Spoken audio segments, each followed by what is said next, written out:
இந்திய ஒருநாள் அணியில் 22 வயது வீரர் அறிமுகமாக வாய்ப்பு.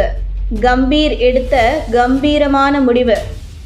இந்தியா இலங்கை அணிகளுக்கு இடையிலான முதல் ஒருநாள் போட்டியில் 22 வயது வீரரான ரியான் பராக்கிற்கு வாய்ப்பு அளிக்கப்படும் என்ற தகவல் வெளியாகியுள்ளது.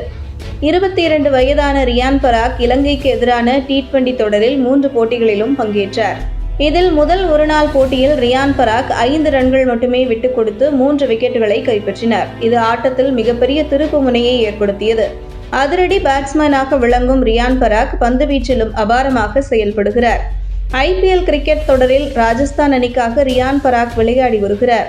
திறமை வாய்ந்த வீரராக இருந்தாலும் தனது வாய்ப்பேச்சால் ரசிகர்களிடம் வாங்கி கட்டிக்கொள்ளும் வீரராக இருக்கிறார். இந்த நிலையில் புதிய தலைமை பயிற்சியாளராக பொறுப்பேற்றுள்ள கௌதம் கம்பீர் ஆல்ரவுண்டர்களுக்கு மிகவும் முக்கியத்துவம் கொடுக்கிறார். குறிப்பாக பேட்ஸ்மேன்கள் பந்து வீச தெரிந்தால் அவர்களுக்கு அணியில் நிச்சயம் இடம் கிடைக்கும் என்ற கொள்கையில் கம்பீர் இருக்கின்றார். இதன் காரணமாக T20 தொடரில் தன்னுடைய திறமையை நிரூபித்த ரியான் பராக்கிற்கு தொடர்ந்து இந்திய அணியில் வாய்ப்பு வழங்க கௌதம் தம்பி முடிவெடுத்திருக்கிறார். கில், ரியான் பராக், ஜெய்ஷ்வால் போன்ற வீரர்கள் எல்லாம் ஒரே அண்டர்-19 இருந்து வந்தவர்கள் என்பதால் தற்போது இருந்து இவர்களுக்கு வாய்ப்பு வழங்கி எதிர்கால அணியை கட்டமைக்க வேண்டும் என கம்பீர் நினைக்கிறார்.